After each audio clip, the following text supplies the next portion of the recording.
9, versículo 6.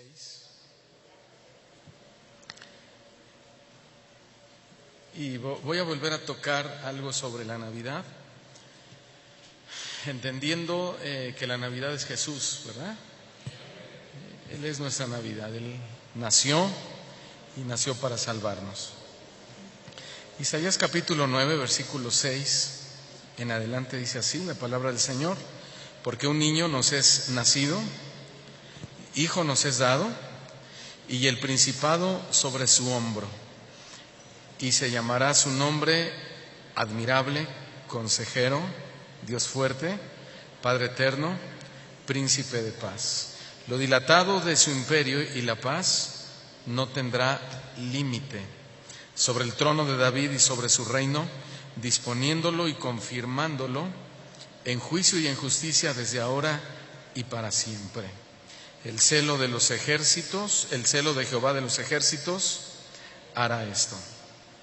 Bien, la Navidad, hermanos, es recordar el máximo acontecimiento de todos los tiempos.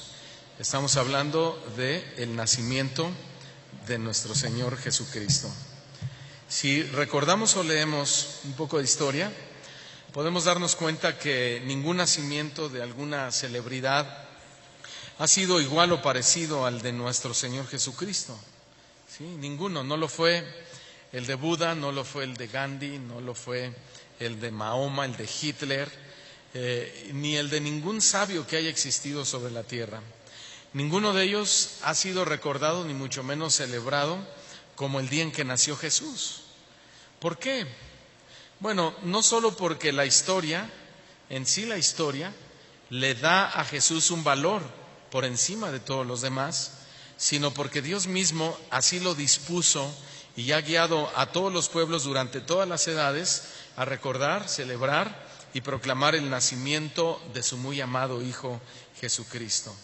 No el día en sí, que la humanidad puede pensar que es el 24, no estamos hablando del día, sino de su nacimiento, de que nace Jesús. ¿Nació Jesús el 24 o el 25 de diciembre? No, Él no nació en esa fecha, en realidad la fecha es imprecisa. Según las narraciones de la Biblia, se supone que fuera por el mes de abril o mayo, más o menos. Y bien sabemos que cuando se trata de detalles y precisiones, a Dios no se le escapa nada, ¿verdad? Es decir, si Él hubiera querido que la fecha apareciera en la Escritura, ahí estuviera escrita: Él nació el 24 a tales horas, etc. Pero no fue así. De hecho, la Biblia aporta en muchas historias fechas exactas y aún estaciones del año en las que sucedieron acontecimientos importantes. Sin embargo, como lo acabo de decir, no revela la Biblia el día de su nacimiento. ¿Por qué? Porque sin duda no era un detalle trascendental el día como para hacer una fiesta o una celebración tan especial ese día en sí. De hecho, un día que sí es importante para Dios y que la Biblia sí nos instruye a celebrarlo es el de su resurrección. Ese día sí, aunque tampoco da la fecha, pero sí el día. Y el día de su resurrección fue un día domingo. Por eso es que la iglesia de los Hechos comenzó a hacer sus reuniones en día domingo, no en otro día. Y se convirtió en una tradición, porque tampoco es un mandamiento de parte de Dios que deba de ser así por mandamiento el día domingo. Pero bueno, nosotros hemos seguido el modelo bíblico, ¿sí?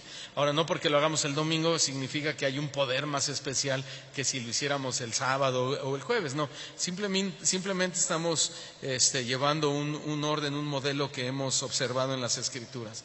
Además, pues es un día de descanso de manera general, ¿verdad? Entonces Dios es tan sabio que todo lo acomoda, ¿no? ¿Qué debe ser más importante entonces para la humanidad? ¿El día de su nacimiento o su nacimiento en sí? Su nacimiento. Ahora, la Navidad o el nacimiento de Jesús no fue un nacimiento cualquiera o como el de nosotros, porque nosotros nacemos, pecamos y morimos, resultado del pecado, ¿sí? Por supuesto, pero Jesús no, porque para empezar Jesús nació sin pecado y además su muerte, aunque muere, no es una muerte definitiva. Jesús nace para salvación de pecadores. O nace y muere para salvación de pecadores, pero resucita en el tercer día, dice la Escritura, ¿para qué? Para la resurrección nuestra. Por eso es que su nacimiento fue tan especial, ¿se dan cuenta? Nosotros un día vamos a resucitar, ¿verdad que sí? Por la gracia de Dios, de entre los muertos, pero por el poder de la resurrección de Cristo, ¿sí? Es decir, generado por la resurrección de Cristo, no por nosotros mismos, sino por la gracia de Dios. Y eso es lo que hace la diferencia entre una resurrección de un humano a la resurrección de Cristo, o la muerte de un humano común a la muerte de nuestro Señor Jesucristo.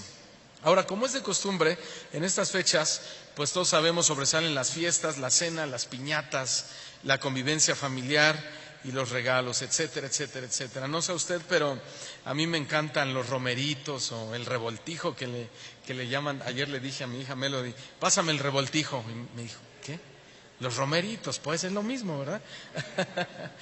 Y otros que nos ven en otros países dirán, ¿verdad? Revoltijo, romeritos. Es lo mismo para ellos, pero son muy ricos. ¿Les gustan? ¿Sí? ¿Me trajeron tantitos? No. Ok, o el bacalao, ¿no? En esta ocasión lo hicimos como familia ahí en la casa. A ver, ¿qué creen que me tocó? Preparar. No, comérmelo, ya están diciendo unos aquí. Al pastor le tocó. Me tocó nada más y nada menos que picar la cebolla. Y ya se imaginarán el lloradero, ¿no?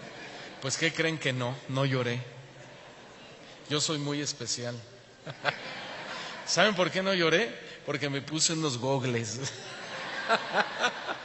Bueno, tenía que ministrarme. Antes de que ande en boca de todos ahí, porque mis hijas al rato van y le cuentan a sus amigos, mejor se los cuento yo. Le dije, yo me la echo, me puse mis gogles y mire, y bien, 4 cebollotas me rebané. Ahora, son momentos bonitos, hermanos, ¿a poco no? Son momentos muy bonitos, cenar, convivir y todo lo que sucede en las reuniones de fin de año.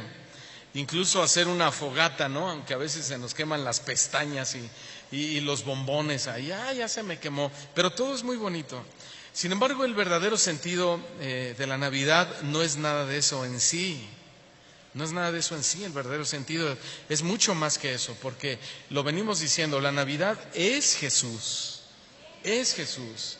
Yo no sé ustedes si se sentaron a la mesa ayer y convivieron un poquito, pero creo que en todas las mesas de los cristianos oramos y no solamente dimos gracias a Dios por los alimentos, sino por el nacimiento de Jesús.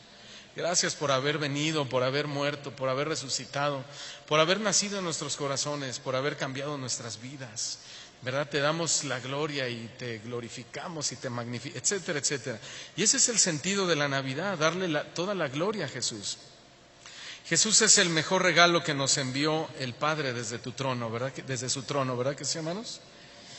Bueno, y para entender y apreciar mejor ese regalo, lo voy a explicar desde los nombres que se le dieron a Jesús en el texto que ya leímos. El primer nombre fue admirable. ¿Cómo es Jesús? Admirable. El significado de la palabra o del término que se le da a Jesús como admirable son 3 o 4. Dice, número 1, digno de ser mirado. Digno de ser mirado. No admirado, sino digno de ser mirado. Número 2, algo extraordinario. Eso significa también admirable. Número 3, asombroso. Y número 4, milagroso.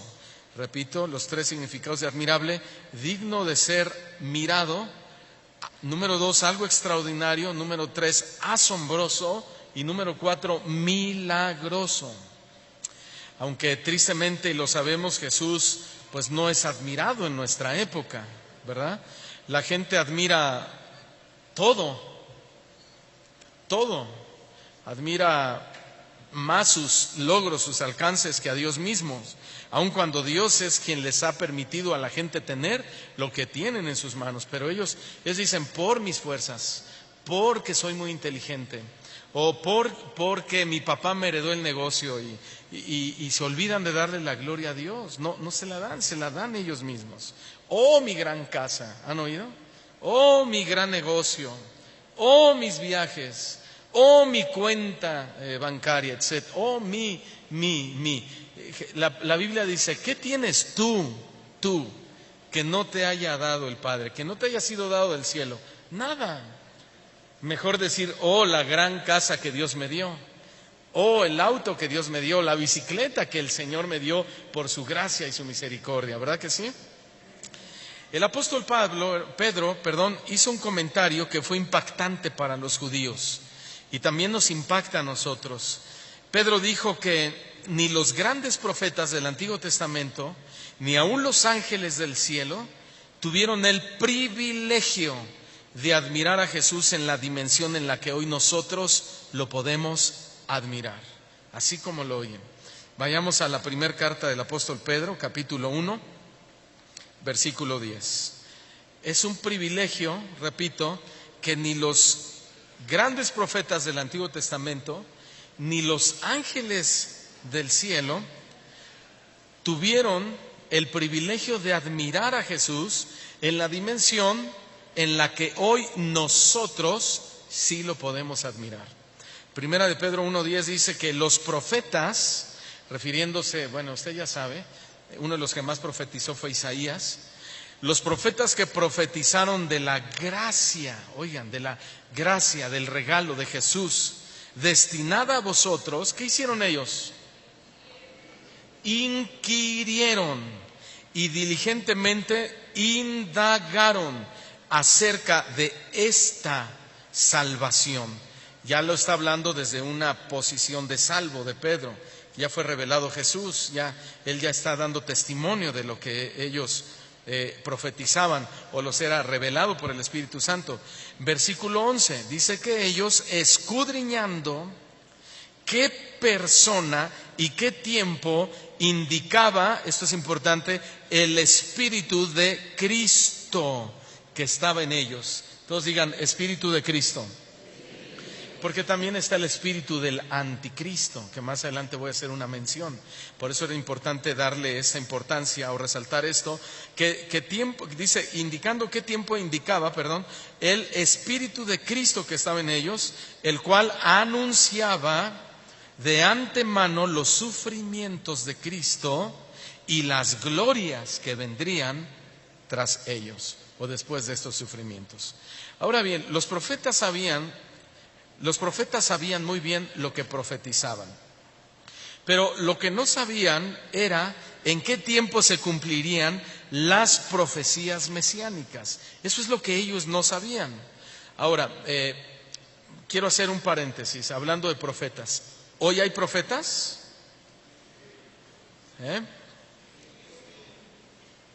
Sí hay profetas. El espíritu de la profecía sigue, pero hay que distinguir o diferenciar o discernir entre una profecía antiguo testamentaria en el estilo de ellos, que era por revelación del Espíritu Santo, algo que no se sabía, que no se veía, ¿sí? Y que eso sí era revelación, a las que hoy suceden. Las que hoy suceden, las bíblicas, las que vienen de Dios, deben tener una base bíblica, y es el espíritu de Cristo. Más adelante lo voy a explicar. Es decir, que da testimonio de Cristo y habla de Cristo y glorifica a Cristo en todo. Y no tiene que profetizarse nada que no esté en la Escritura. Entonces sí hay profetas, pero a diferencia, repito, de los del Antiguo Testamento, es que los de hoy, bueno, muchos no saben ni lo que profetizan, ¿sí? Ellos sí sabían lo que profetizaban, los del Antiguo Testamento. Hoy muchos no saben ni lo que profetizan. ¿Cómo nos damos cuenta? Porque profetizan, ustedes saben, dinero, carros, casas, grandeza. Esas son las profecías más comunes que se escucha en pleno siglo XXI. Nada que ver con los profetas o las profecías del Antiguo Testamento. ¿Y saben por qué se da este tipo de profecías el día de hoy? Por lo que acabo de resaltar en el versículo, porque no tienen el Espíritu de Cristo en ellos, o el Espíritu mesiánico en ellos. Pedro dijo que los profetas del Antiguo Testamento escudriñaban qué persona y qué tiempo indicaba el Espíritu de Cristo que estaba en ellos. El Espíritu de Cristo significa el Espíritu del Mesías, Cristo significa ungido de Dios, el elegido por Dios para la redención del mundo. Y se refiere al Mesías, a Jesús. Entonces, pero ellos profetizaban, escudriñaban qué persona y qué tiempo indicaba el Espíritu de Cristo que estaba en ellos, ¿sí? O sea, la preocupación de los profetas estaba dirigida ¿hacia qué? Hacia la llegada del Mesías, porque ellos escudriñaban respecto a ese tema, no a otro tema. Su preocupación era descubrir la llegada del Mesías, el tiempo, como lo acabamos de leer, y la persona. De hecho, esa es una buena señal para poder determinar qué iglesia opera en el espíritu del Mesías y cuál no, o en el espíritu de Cristo o cuál no. Si las profecías no llevan a Cristo, si las profecías no llevan a esperar su venida, no nos llevan a glorificar su nombre, su obra, o no nos conducen hacia la santidad, hacia la salvación, a todo lo que sea de buen nombre, esa iglesia no tiene el Espíritu de Cristo. Pero si profetizan eso, entonces el Espíritu de Cristo, del Mesías, está en ellos. Pero si siempre apuntan hacia el dinero, hacia las posesiones materiales, etcétera, etcétera, entonces no tienen el Espíritu de Cristo. Y si no tienen el Espíritu de Cristo, ¿qué espíritu tienen? El del anticristo, correcto. Anticristo, ¿qué es? Anti es contra en griego. Entonces todo lo que va contra la doctrina de Cristo. Ese es el espíritu del anticristo. Todo lo que va contra, no contra Cristo, sino contra la doctrina de Jesús, más específicamente o puntualmente. Porque muchos van a decir, yo no estoy en contra de Cristo. No, pero tu doctrina va en contra de la doctrina de Jesús. Y al ir en contra de la doctrina de Jesús se considera espíritu del anticristo. Los profetas buscaban a Cristo en sus días, es decir, al Salvador. Ellos sabían que lo más importante para el mundo, pues no era en sí una sociedad estable, como hoy pensamos, ni el poder político. Los profetas sabían que lo más importante era la salvación. Por eso ellos usan la palabra, Pedro usa el verbo inquirir. Inquirir significa mirar hacia afuera. Ellos inquirían, ¿se dice? Ok, mirar hacia afuera. O sea, ¿qué significa mirar hacia afuera? Significa que buscaban con diligencia a Cristo afuera. ¿Afuera en dónde? Ya lo dijimos, entre sus contemporáneos. Afuera. Ellos escudriñaban, el Espíritu Santo les hablaba, ¿sí? Oraban, les hablaba y ellos inquirían y buscaban. ¿Quién será? ¿Quién será el Mesías? ¿Se dan cuenta? Ellos tenían claridad que el Mesías, el Salvador, iba a ser un ser humano. Claro, más adelante hay más revelación de cómo sería ese ser humano, que era Dios mismo, ¿sí? Ahora, ¿qué quiere decir que miraban hacia afuera? Que entre sus contemporáneos lo buscaron, pero obviamente no lo encontraron entre sus contemporáneos. ¿Por qué no lo encontraron? Sigamos leyendo el versículo 12. No lo encontraron porque a los profetas, se les reveló que no para sí mismos, o sea, no en su época, ellos iban a ver al Mesías, porque de hecho Isaías profetizó 750 años antes del nacimiento de Jesús. Ahora, noten que no eran profetas irresponsables, ellos inquirían, significa que buscaban e indagaban, ¿sí? Ahora, buscaban e indagaban en los escritos, por supuesto. Ahí estaban los escritos de Moisés. Pero ahora, pero algo muy importante es que Dios a ellos se los quiso revelar. Dios a los profetas se los quiso revelar.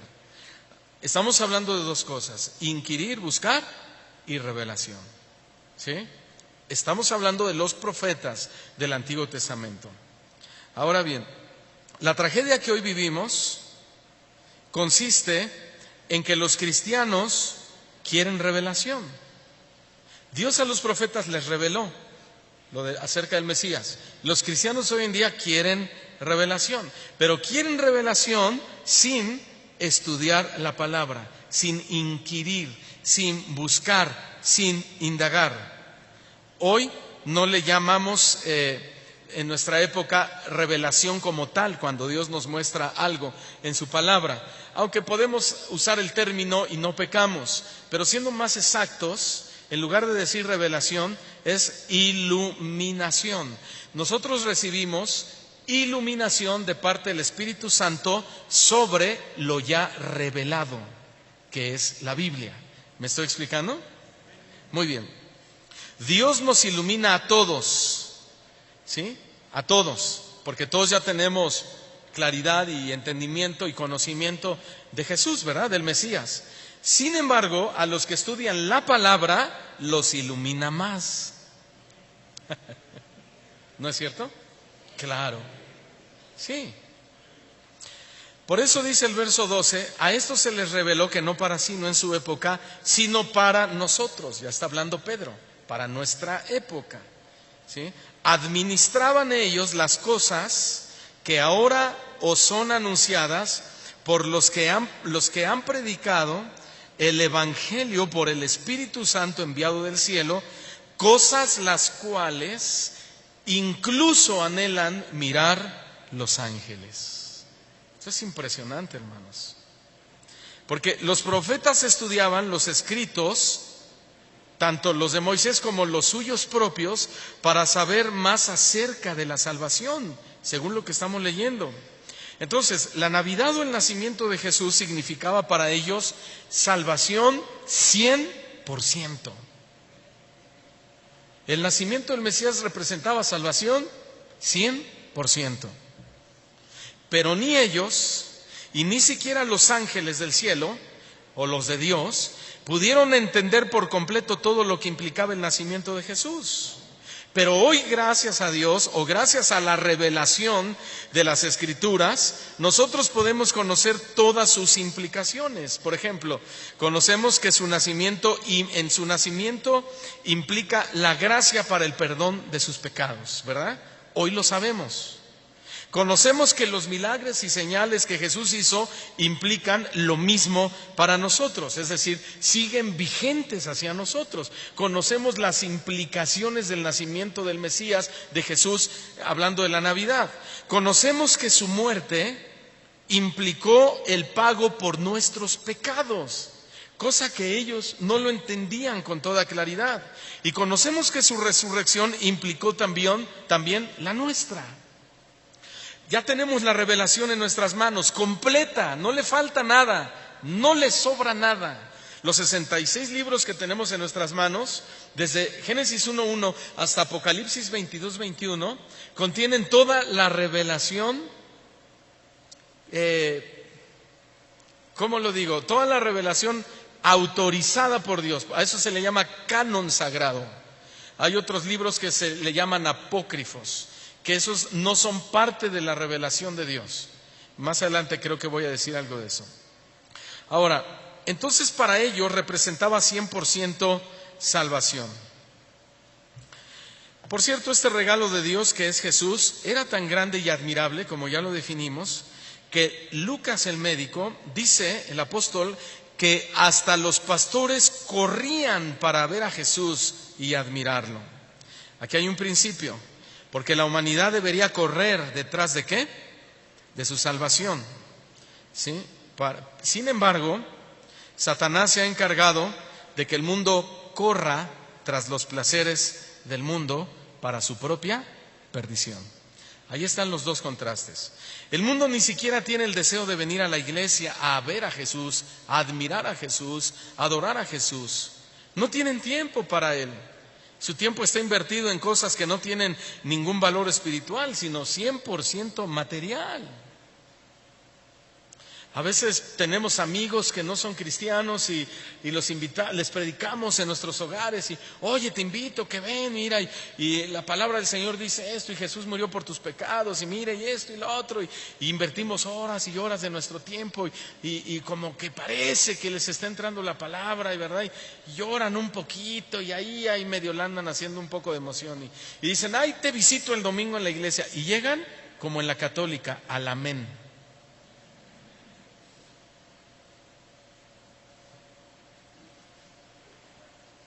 Ese es su concepto de Jesús. Ese es su entendimiento de Jesús. Pero a sus citas de negocios son puntuales. Ahí sí. Miren, vamos a Lucas, capítulo 2, versículo 15. Lucas 2:15.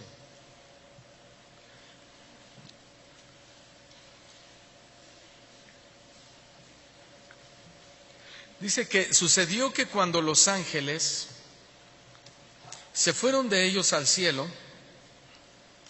la anunciación que le hizo los ángeles a los pastores, está hablando de eso. Los pastores se dijeron unos a otros: pasemos pues hasta Belén y veamos esto que ha sucedido, que los ángeles les revelaron: Jesús ha nacido y que el Señor nos ha manifestado. Verso 16, vinieron pues, ¿de qué forma? Apresuradamente. Esta palabra significa al instante fueron a buscar a Jesús y hallaron a María y a José y al niño acostado en el pesebre. El hecho de que los pastores se hayan apresurado a encontrar a Jesús, ¿qué significó para ellos? Significó que creyeron al mensaje que los ángeles les habían dado. Creyeron, ¿no? Y como creen, ¿qué hacen? Al instante corren, ¿para qué? O para confirmar lo que ellos le habían dicho. Y este es otro principio, que debemos confirmar todo lo que oímos. ¿Sí o no? Ay, que fulano tal dijo esto y suena bien bonito, vamos a confirmarlo. Si lo dice la Biblia, lo creo, y si no lo dice, lo desecho. Ahora bien, hoy en día, pues bueno, no necesitamos apariciones de ángeles que nos revelen las cosas. ¿Por qué? Porque la Escritura es la revelación de Dios para los seres humanos. Tú no puedes decirle: Señor, que se me aparezca un ángel. ¿Se acuerdan del rico y Lázaro? Sí, y el rico, cuando estaba en una llama ahí quemándose, ¿qué le dijo a Dios? ¿Cuál fue su petición? Y veía a Lázaro por ahí. Bueno, varias cosas sucedieron, ¿no? Que venga y me toque con la punta de su dedo mi lengua. Esa fue una, pero la más trascendental fue: dile a Lázaro que vaya y que le predique a mis hermanos que están allá, para que crean. ¿Y qué le dijo Dios al rico? Allá tienen a Moisés y a los profetas. ¿Sí? Entonces, porque si aún Dios hubiera permitido que fuera Lázaro en persona y les predicaran, tampoco habrían creído. Porque el que no crea las Escrituras tampoco puede creer a una aparición de esa manera, porque eso está en el corazón, ¿sí? Con el corazón se cree. Y desde el momento en el que dice: muéstrame a un ángel, ya no estás creyendo. O Señor, si tú eres Dios verdaderamente de este lugar, bendíceme. Tampoco estás creyendo. Estás viniendo a buscar a un milagro, ¿no? Al Dios de los milagritos. Pero no, Él no es el Dios de los milagritos.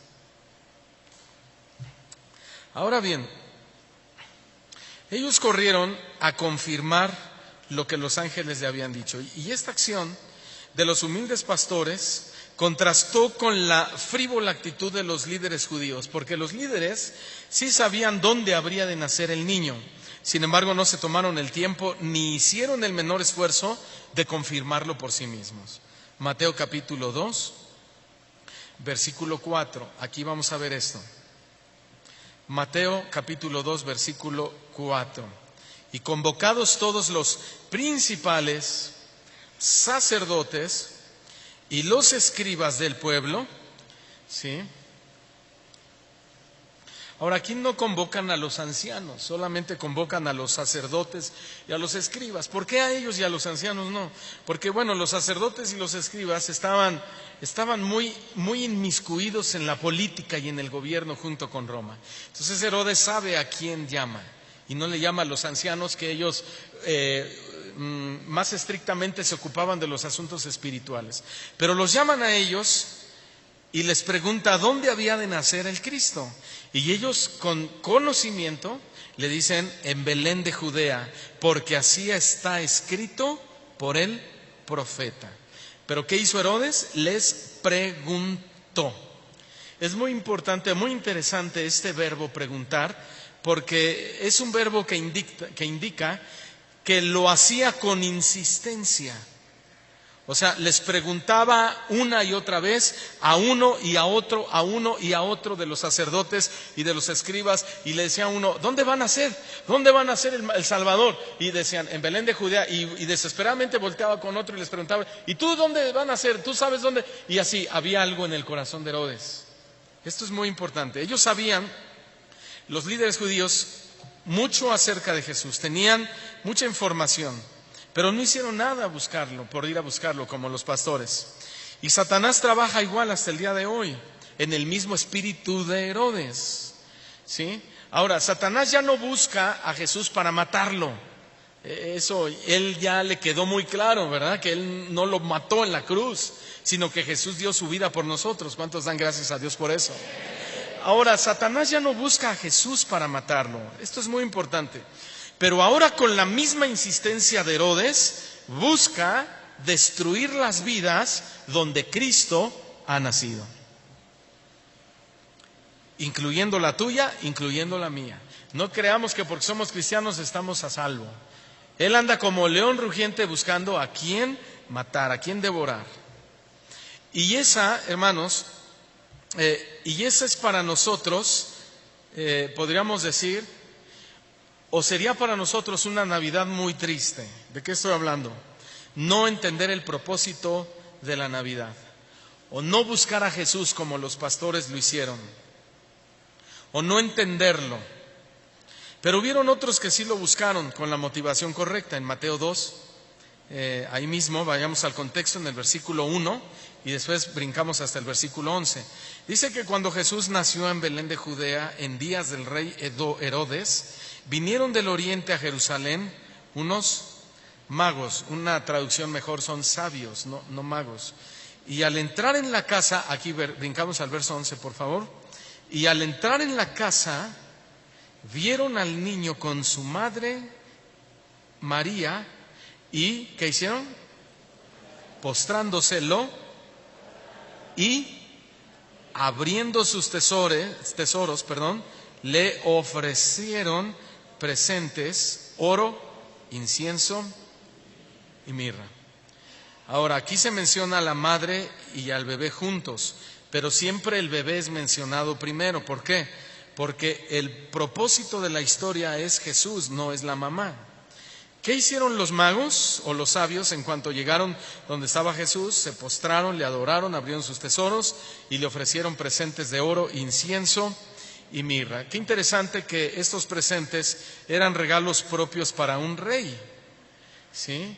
Y el Rey de Reyes había nacido.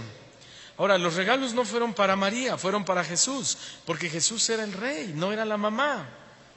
Así debemos entender la Navidad, como una fecha para honrar a nuestro Señor Jesús, que nació en nuestro corazón, ¿sí? Debemos honrarle a Él, no a la mamá. A Jesús se le debe honrar. Ahora, en segundo lugar, la grandeza de Jesús o de ese regalo es que Él es consejero. Primero dijimos admirable. Número 2 es consejero. Significa sabiduría de Dios. Sabiduría de Dios. La Navidad para nosotros significa eso, que la sabiduría y el conocimiento de quién es Dios quedó disponible a partir del nacimiento de Jesús. Quedó disponible. Por eso necesitamos pedirle a Dios sabiduría. Dice la Escritura que le pidamos a Dios sabiduría y Él la dará. ¿Y por medio de quién recibimos la sabiduría? De Jesús. Jesús nace y junto con Él el regalo de la sabiduría. Muchos dicen, pastor, es que yo no sé gobernar mi casa, yo no sé hablarle a mi esposa, yo no sé cómo dirigirme hacia mis hijos, yo no sé cómo actuar en mi trabajo. Pídele sabiduría a Dios. Porque cuando Jesús nace, Él trae esa gracia, ese regalo, queda disponible para nosotros, su sabiduría. Una cosa es conocimiento y la inteligencia, y otra cosa muy diferente es sabiduría. Conocimiento e inteligencia es meramente mental, intelectual, pero la sabiduría es la aplicación de ese conocimiento. Eso es la sabiduría de Dios. Hay gente muy capaz, hay gente muy inteligente, pero nada sabios, porque no aplican el conocimiento. Sabiduría, consejería. A veces decimos, ay, mi abuelita, ¿verdad? Qué sabia era. Sus consejos que me daba mi abuelito, etcétera. Sus remedios caseros, sus experiencias, o el profesor de la universidad, o los líderes religiosos de aquella época, podrían muchos decir que eran sabios. Y toda la inteligencia, o mejor dicho, pero toda la inteligencia habida y por haber, se quedan cortas ante la eminencia de nuestro Señor Jesucristo. Y este fue otro de los regalos que venía implícito con el nacimiento de Jesús, su sabiduría. Solo voy a mencionar algunos ejemplos de esa sabiduría, pero en los pasajes que vamos a leer, pongamos especial atención en la frase de Jesús, pero yo os digo. Como alguien dijo por ahí, marca un cambio de ley para nosotros. Uno de sus grandes consejos fue sobre el peligro de la ira. Mateo 5:21. Mateo 5:21 dice Jesús, oísteis que fue dicho a los antiguos, no matarás. Y podrían decir, oh, qué sabio. Y cualquiera que matare será culpable de juicio. Y la gente decía, wow, qué sabiduría o qué inteligencia.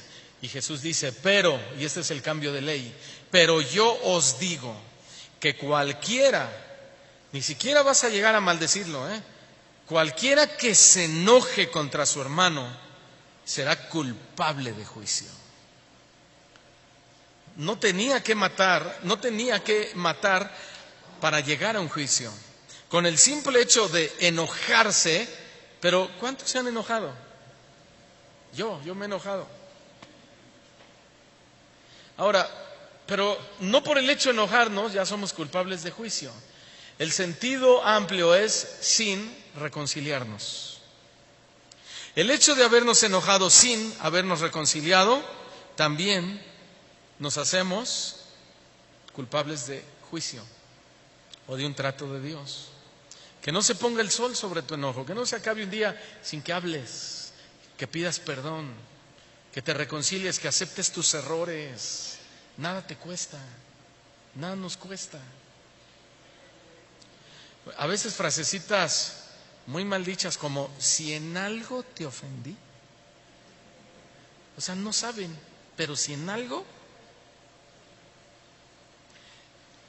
No, tenemos que ir y con toda humildad decir, perdóname porque te ofendí. ¿Sí?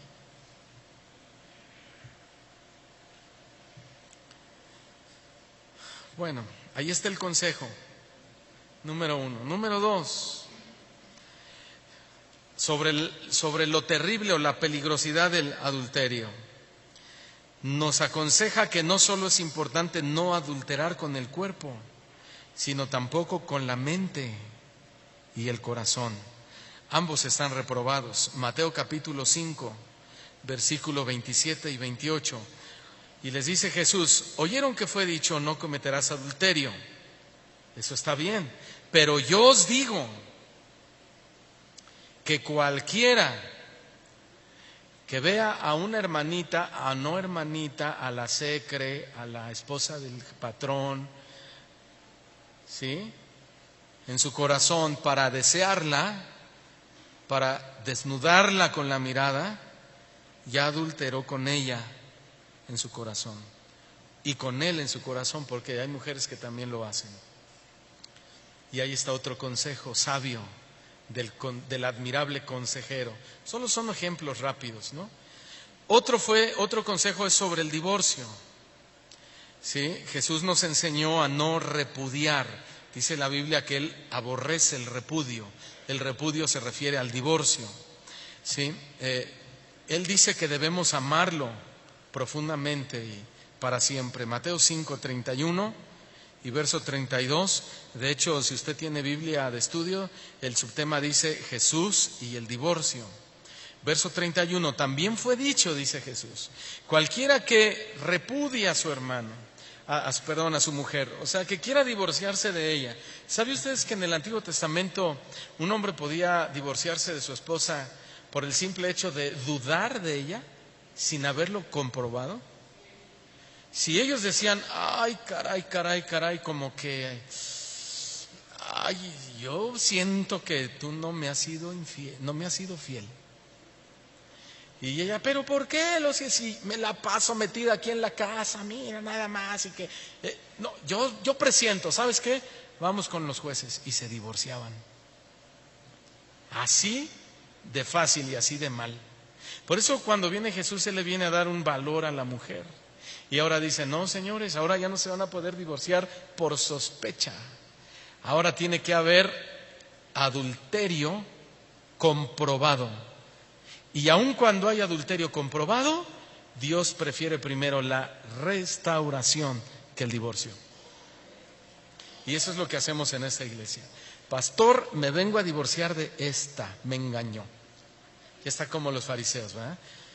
Fue sorprendida en el acto del adulterio. ¿Y tú no has adulterado con ninguna en tu corazón? ¿Tú no has desnudado a ninguna? ¿Tú no has deseado a ninguna? ¿Tú eres una blanca paloma? No, pues no. Pero una cosa es una cosa y otra cosa es otra cosa. Así contestan. Ya están como la señora de los tacos de allá de la colonia. Muy ricos tacos que hacía. Y un día dejó de salir mucho tiempo. Y un día pasamos de suerte y ahí estaba. Y le preguntamos, oiga, ya no había salido. Y me dice, de que salemos, salemos. Y de que no salemos, no salemos. Ah, no. Nos dejó igual. Y así hay hermanitos que nos dejan igual con sus respuestas. Una cosa es una cosa y otra cosa es, a ver, espérame, no entendí. ¿Sí?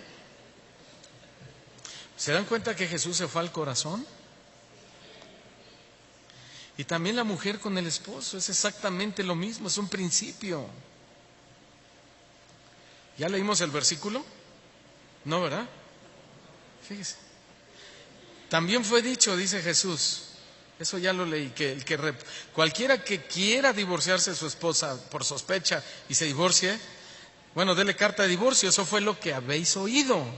Pero yo os digo que el que repudia a su mujer, el que sospecha, a no ser por causa de fornicación, y si te divorcias, vas a hacer que ella adultere con otro cuando se case. ¿Por qué? Porque si fue sospecha y no fue comprobado, entonces se comete acto de adulterio aunque se casen por la ley normal, porque no hubo tal pecado. ¿Verdad? O sea, en términos espirituales, ella seguía casada con aquel que endureció su corazón y no la quiso perdonar, en este caso. Pero yo os digo, a menos que no sea por causa de divorcio, de fornicación, porque hará o hace que ella adultere, y el que se casa con la repudiada, ahí está, cometerá adulterio. Son aspectos que tratamos en consejería y que gracias a Dios han ayudado a muchos. Otro consejo fue sobre lo malo que es jurar. Yo sé que ustedes no juran, ¿verdad? Te lo juro por Dios, por mi madrecita linda, o como decía la guatemalteca, aquella diputada, por mi madre juro por la vida de mi madre que está muerta, algo así dijo. Todos nos quedamos así como... a lo mejor por eso juró, porque hizo trampa, ¿verdad? Y no valió. Pero ¿juran ustedes? Te lo juro, por Dios, por mi madre, por el pastor. ¿Qué pasó, hermanos?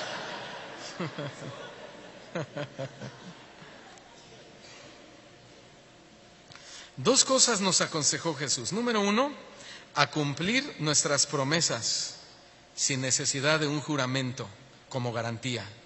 Hay que cumplir en lugar de garantizar por medio de juramentos. Y número dos, nos enseñó a decir sí o no únicamente en lugar de jurar. ¿Sí? ¿Amén, hermanos? Mateo 5:33. Vamos a corroborarlo.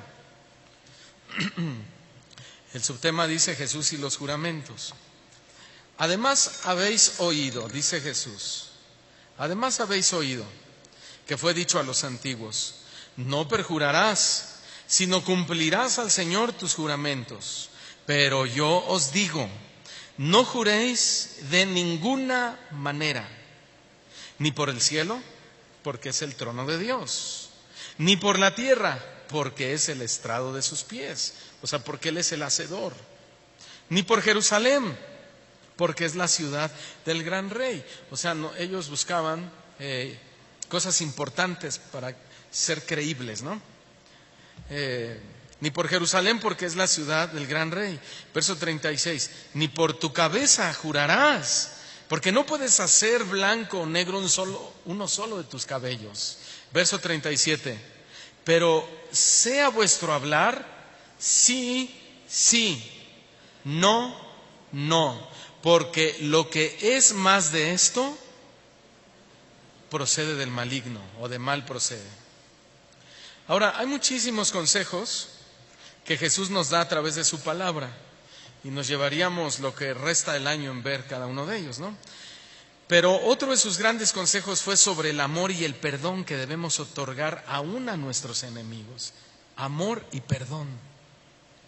Amor y perdón. Como aquellos que dicen, ¿verdad? Sí te perdono, pero nunca lo voy a olvidar. Perdono, pero no olvido. Mateo 5:38, por favor.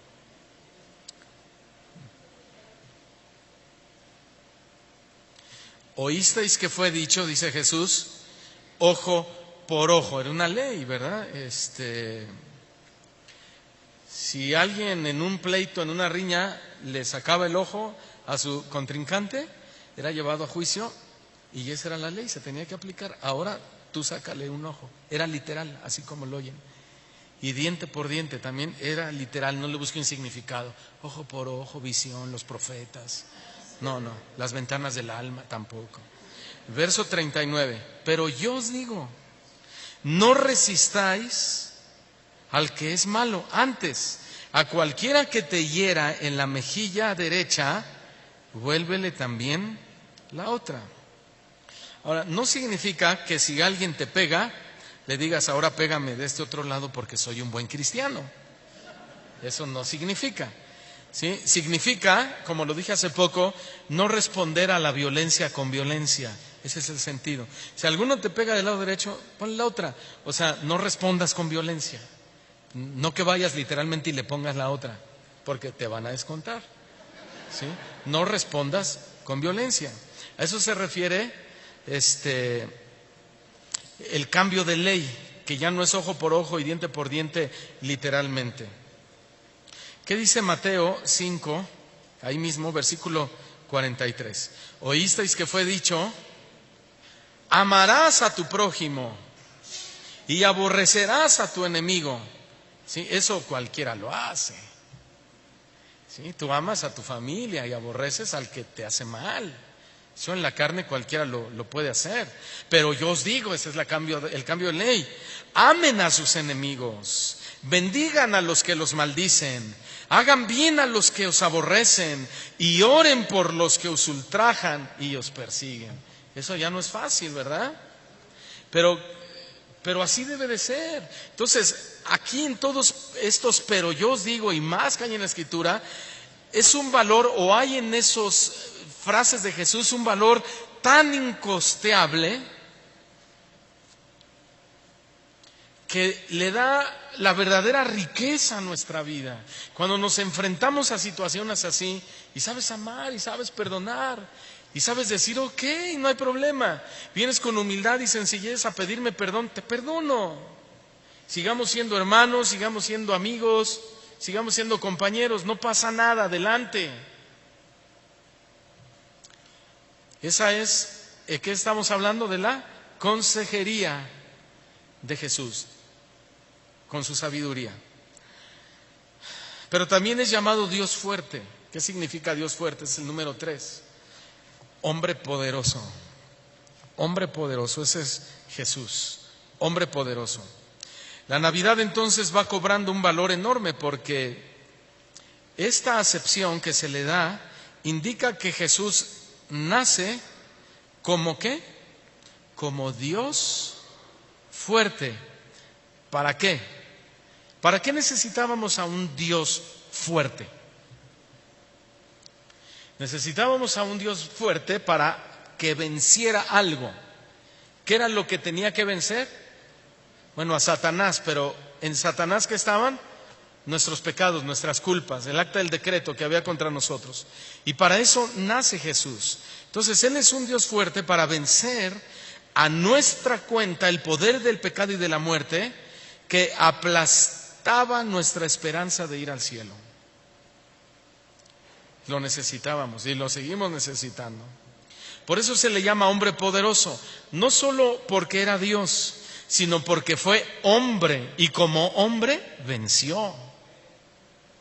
Como hombre venció. Además, como hombre fue poderosísimo en palabras, obras y misericordia. Como hombre, no como Dios. Porque muchos dirán, no, bueno, es que Él era Dios y por eso Él perdonaba tan fácilmente. Por eso es que Él era misericordioso tan fácilmente, porque era Dios. Pero yo soy humano, pastor, yo fallo. ¿Y qué fallas? El pensar eso es una falla malísima. Pensar así es una falla tremenda. Miren, vamos al Salmo 89. ¿Por qué es una falla? Porque en Cristo nosotros podemos vencer. No como Él, pero sí en Él. Es decir, Él venció. Dice así el salmista, dirigiéndose a Dios: tuyo es el brazo potente. ¿Ya lo tienen? ¿Sí? Tuyo es el brazo potente. 89, verso 13. Salmo 89, verso 13. Tuyo es el brazo potente. Y David usa esta frase para decir: tuya es la fuerza física, o tú tienes la fuerza física para hacer toda clase de proeza. Tú, le dice a Dios, tú.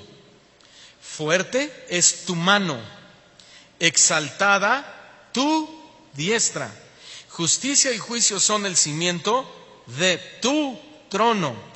Misericordia y verdad van delante de tu rostro. Entonces, la Biblia no reconoce a ningún hombre sobre la tierra con este título de Dios fuerte u hombre poderoso.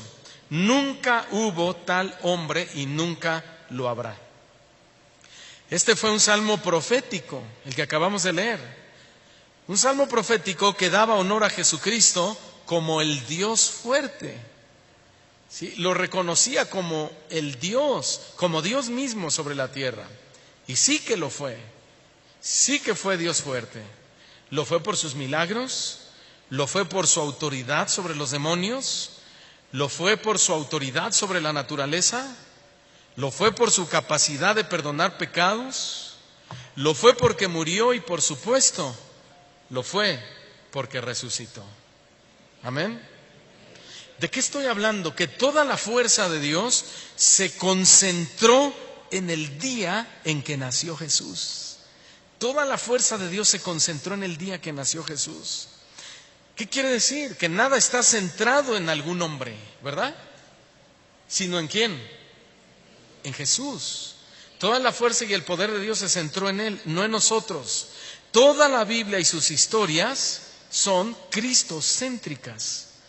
Cuando ustedes leen historias impactantes que de Gedeón y de Moisés y abriendo el mar rojo y la gente empieza a no entender y decir: yo quiero ser como Gedeón, yo quiero ser como Moisés, Señor, y quiero abrir mares o quiero esto, y empiezan a tergiversar la palabra de Dios y se equivocan.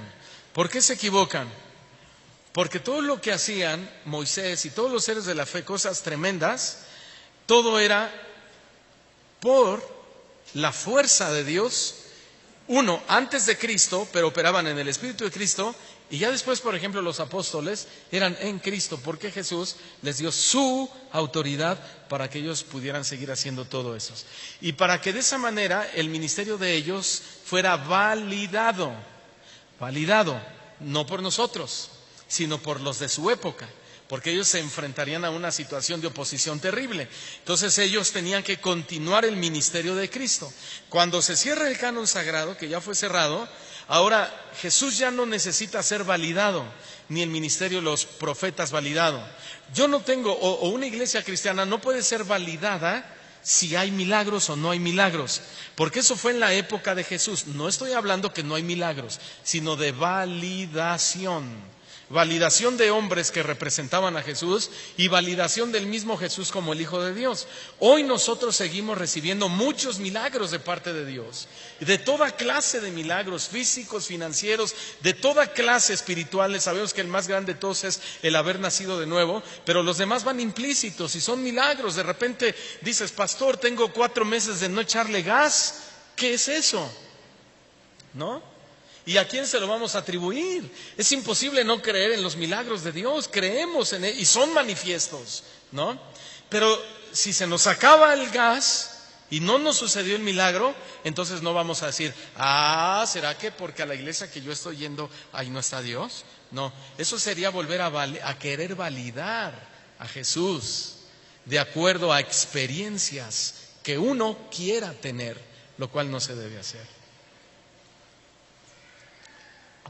Tú puedes desear tener buenas cosas, tú puedes desear un milagro de sanidad y debes orar y debes pedírselo a Dios, y muchas de esas oraciones son respondidas por Él.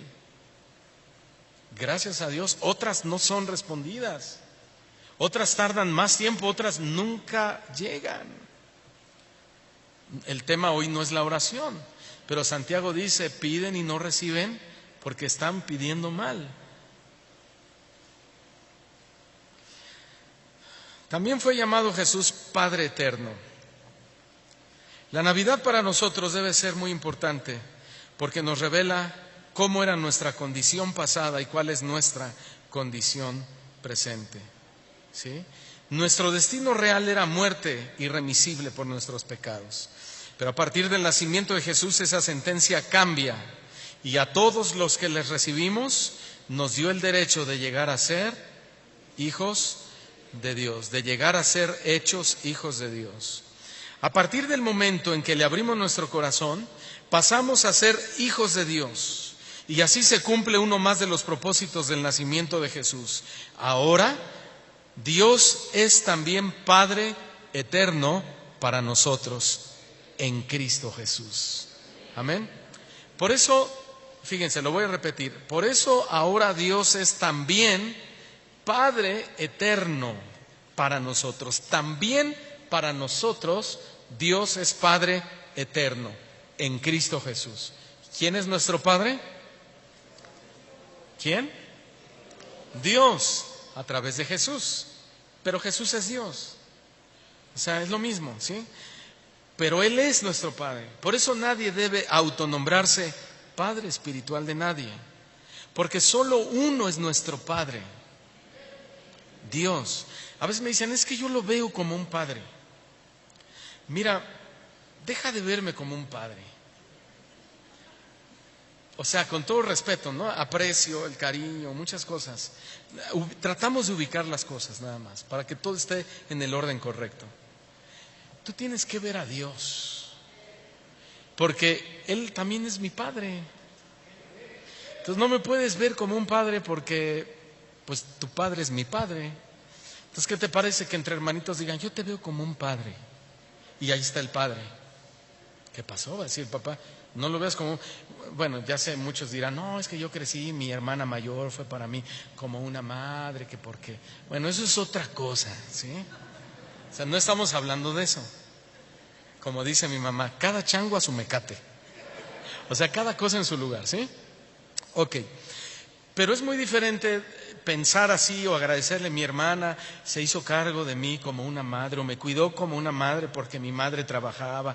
Eso es muy diferente a que en términos espirituales, si vengan y digan, es que yo lo veo como un padre o usted es mi padre espiritual. Y que yo diga ya bien creído, hijos, hijitos, Dios les bendiga, gracias hijos, los amo hijos. ¿Sí? No, hay que ubicarnos. Pero vamos a comprobarlo en la Biblia, Mateo 23, verso 9. Y estas son palabras de Jesús. Y cada palabra de Jesús, déjenme mencionar algo importante, es doctrina fundamental. ¿Qué quiere decir? Que no necesita ser comprobada con ningún otro libro de la Biblia, ni contextualmente con nada, ni hacerle una exégesis para descubrir el significado verdadero, porque son palabras de Jesús o de Dios mismo. Cuando leemos a Pablo, a Pedro, aunque todo es inspirado por el Espíritu Santo, es bueno y necesario sí constatar y comprobar para amarrar lo que ellos nos quieren comunicar y aclarar el significado del texto, que son cosas muy diferentes. Con mayor razón cuando oímos predicar a cualquier otra persona, ahí sí hay que abrir la Biblia y hay que irnos de tapa a tapa y buscar y corroborar. Y Jesús dijo: no llaméis Padre vuestro a nadie en la tierra. A nadie en la tierra. ¿Y cuánto es nadie? Pues nadie. Ahora, no llaméis a nadie o no llaméis Padre vuestro a nadie en la tierra, tiene un sentido muy importante. Su sentido es: no atribuyas la cualidad de un padre a nadie en la tierra. No le atribuyas a nadie la cualidad de un padre en la tierra. Hablamos de esas paternidades espirituales entre comillas, pero no le vas a decir ahora llegando a tu casa a tu hijo: no me digas papá. No, pues tampoco, ¿verdad? No estamos hablando de eso. Ok, no atribuyas la cualidad de un padre a nadie en la tierra. Por eso es que hay tantos abusos en las iglesias. Y que llega el pastor y le dice, el padre espiritual, y le dice al hijo espiritual, oveja: tu esposa ya no quiere que vengas a servir a la iglesia. Divórciate. ¿Qué? ¿Cómo que divórciate? Sí, sepárate, es un estorbo para tu ministerio. Y ahí están los otros obedeciendo al padre espiritual. Y se van y se divorcian y hacen un caos de su familia impresionante. Cuando la Biblia dice lo contrario. La Biblia dice a la mujer: si tu esposo es un inconverso, no te divorcies, sino por causa de tu testimonio puedes ser ganado para Cristo. ¿Sí? Y es un principio que aplica tanto a la esposa como al esposo. Si eres un esposo que tu esposa no viene a la iglesia y que no sirve y que te estorba para las cosas de Dios, bueno, tú dale o predícale con tu vida, con tu ejemplo, con tu testimonio, llévala en oración y en su debido tiempo Dios responderá. ¿Sí? Por eso muchos dicen: lo que usted me diga, pastor, lo voy a hacer. No, yo no. Yo te voy a decir lo que dice la Biblia y la decisión la tomas tú. Así de fácil. ¿Sí? Por eso es que esa paternidad daña mucho a las familias en la congregación, porque dirigen a las familias. Cásate con él, cásate con ella, lo que les acabo de decir. Bien.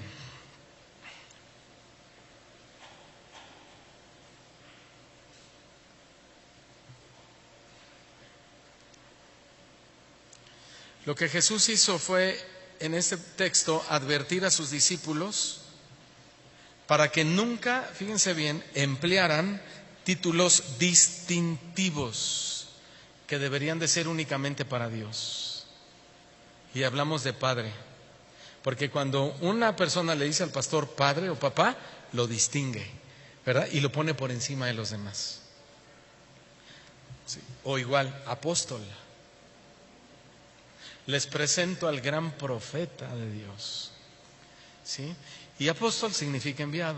Profeta, el que habla de parte de Dios. Pastor, el que le da de comer a las ovejas. Maestro, el que enseña. Evangelista, el que predica las buenas. ¿Qué de distinción tiene eso? Al contrario, los que lo hicieron en el Antiguo Testamento murieron como mártires. Entonces no son títulos, sino funciones. El sentido evidente de Jesús es que en el reino de los cielos todos los creyentes formamos una hermandad donde no hay lugar para títulos distintivos que pongan a uno por encima de otro. Y en el caso del nacimiento de Jesús, la Navidad nos debe hacer recordar que nuestro Padre nació para traernos reconciliación y unión en un vínculo familiar divino, y que Él es el único que está por encima de nosotros, y que Él es el Padre y que nosotros somos sus hijos. pero cada uno de nosotros hacemos una función en el cuerpo de Cristo diferente, pero somos hermanos. A veces se me acercan algunos de ustedes y me dicen, oye hermanito, ay perdón pastor, no hay problema, dime hermanito, dime hermano, dime brother.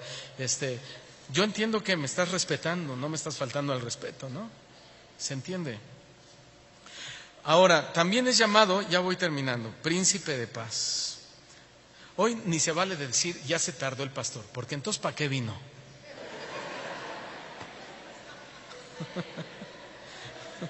Okay.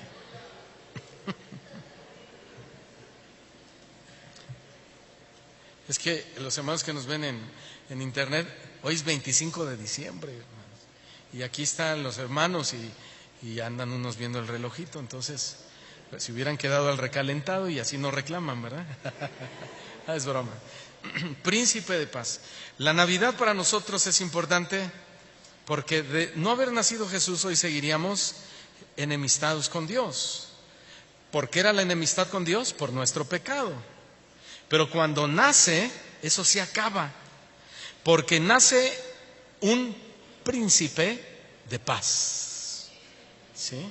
En otras palabras, nace un príncipe, que es Jesús, reconciliador para con Dios.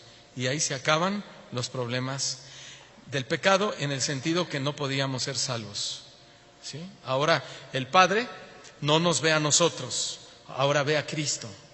Y cuando ve la santidad o la inocencia de Jesús, en Él nos da acceso al cielo. ¿Verdad? Ahora, vayamos a 2 Corintios 5, 18.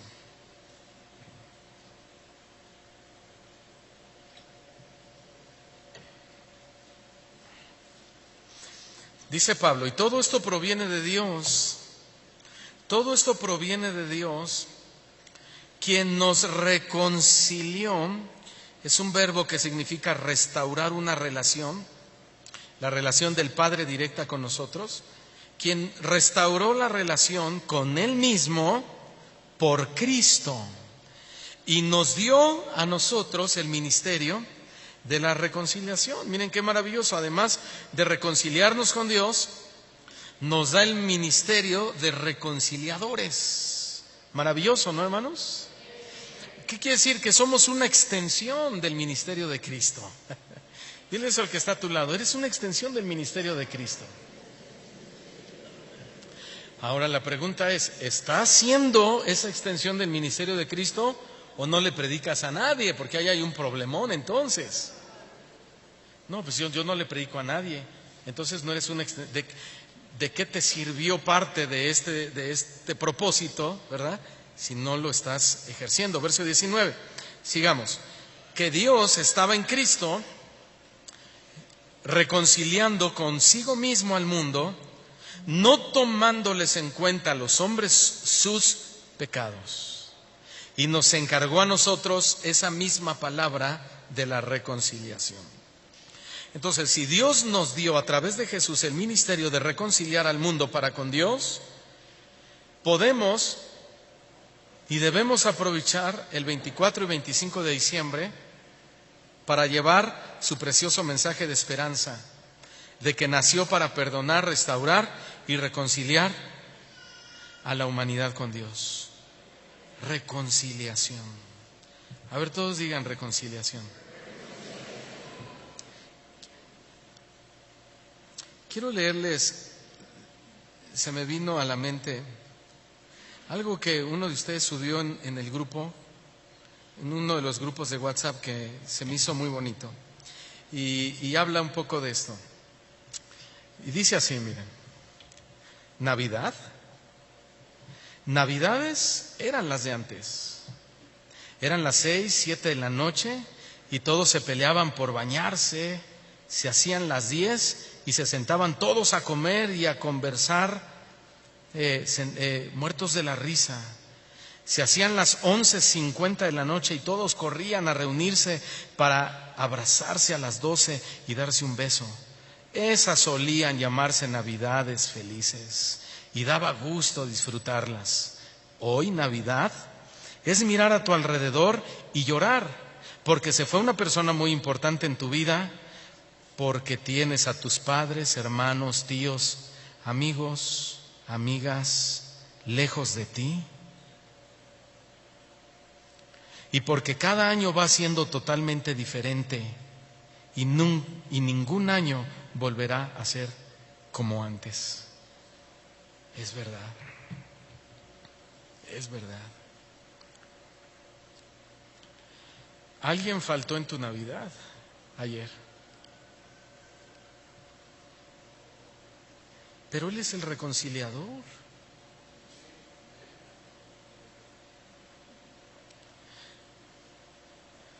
Ahora, tú no puedes obligar a un familiar, un amigo inconverso, a que venga a tu mesa y se siente porque es inconverso.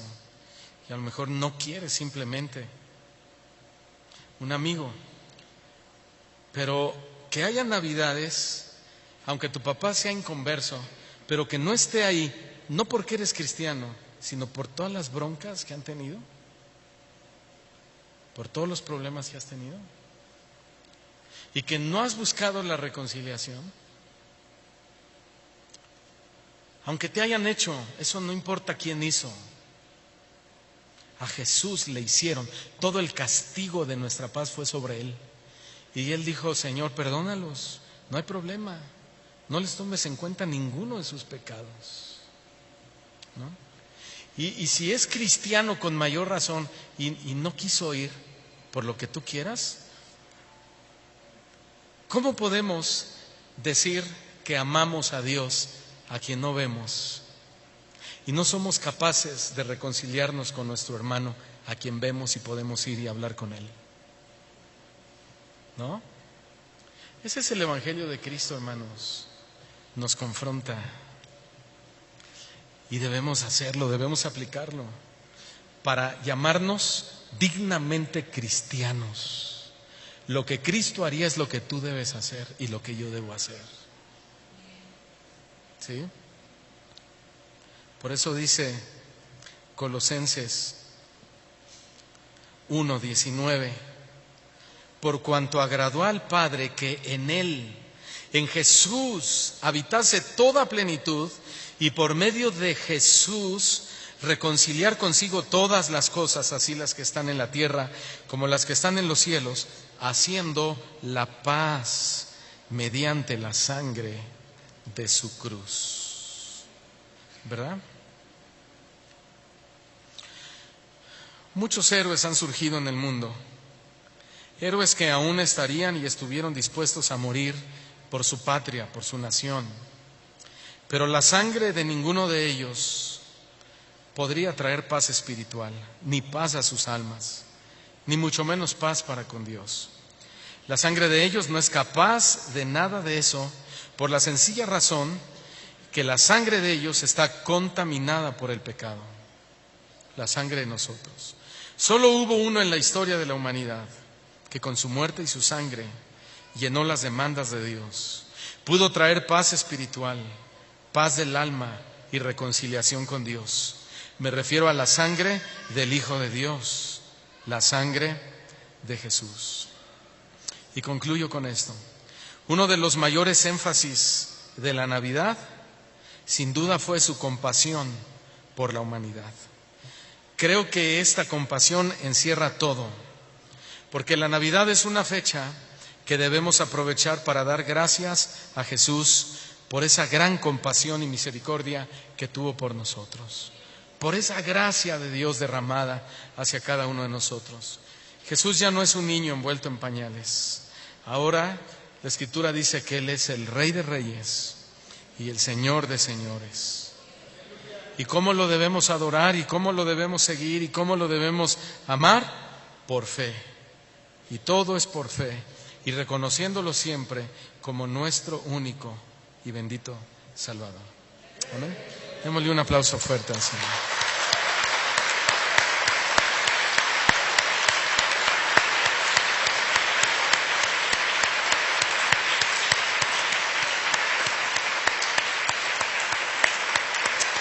Gracias, Señor Jesús. Oremos. Señor, te damos gracias en esta tarde por este mensaje que nos has dado. Esos regalos, Señor, que nos trajiste a través de Jesús, son en realidad regalos que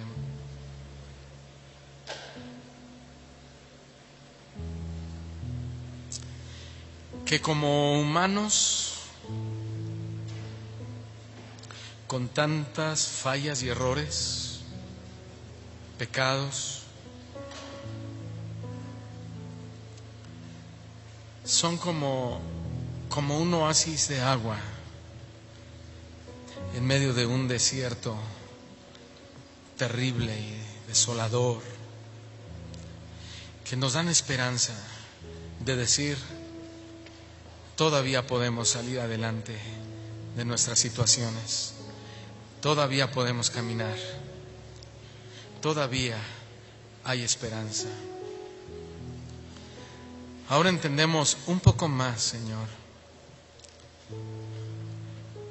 el propósito del nacimiento de Jesús.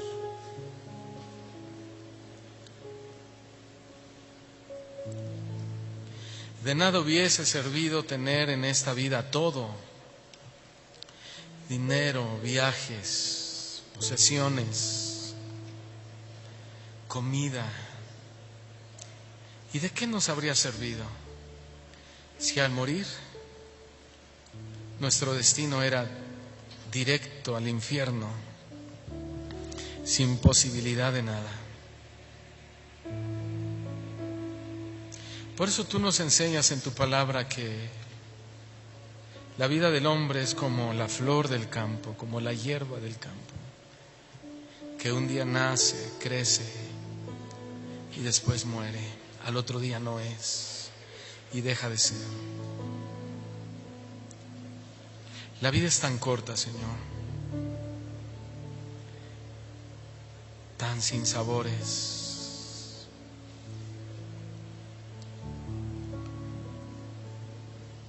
Pero cuando vino Jesús a morir, a vivir, a resucitar, a obrar,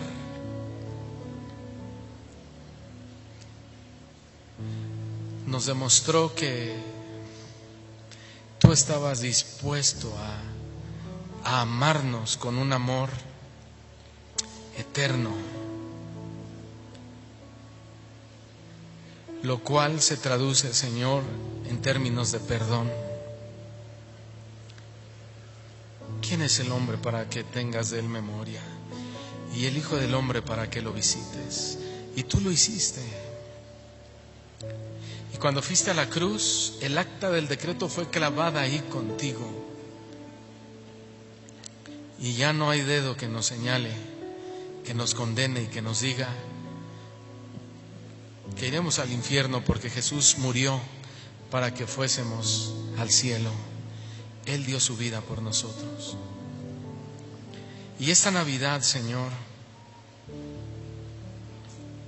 tal vez no tuvimos a algunos de nuestros familiares en nuestra mesa.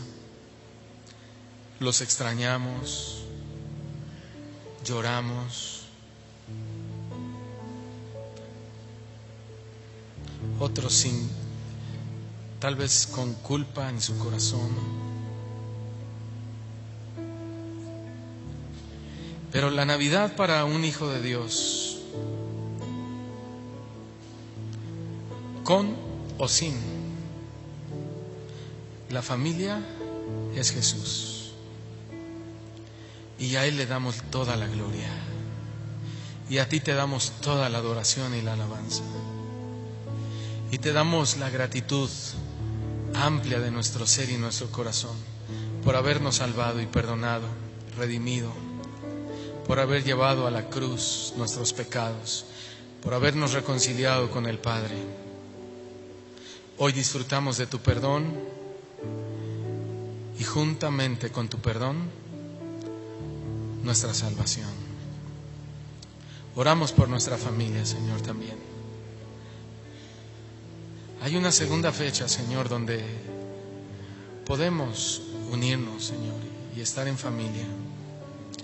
Toca los corazones, especialmente los de tus hijos, Señor, para que ellos tomen la acción de pedir perdón y perdonar, y que pueda haber unidad. Aún así, Señor, si en alguno de ellos cerraran su corazón, nosotros te seguiremos celebrando a ti y honrando a ti, porque tú eres digno de toda nuestra alabanza y nuestra adoración. Gracias te damos en el nombre de Jesús. Amén.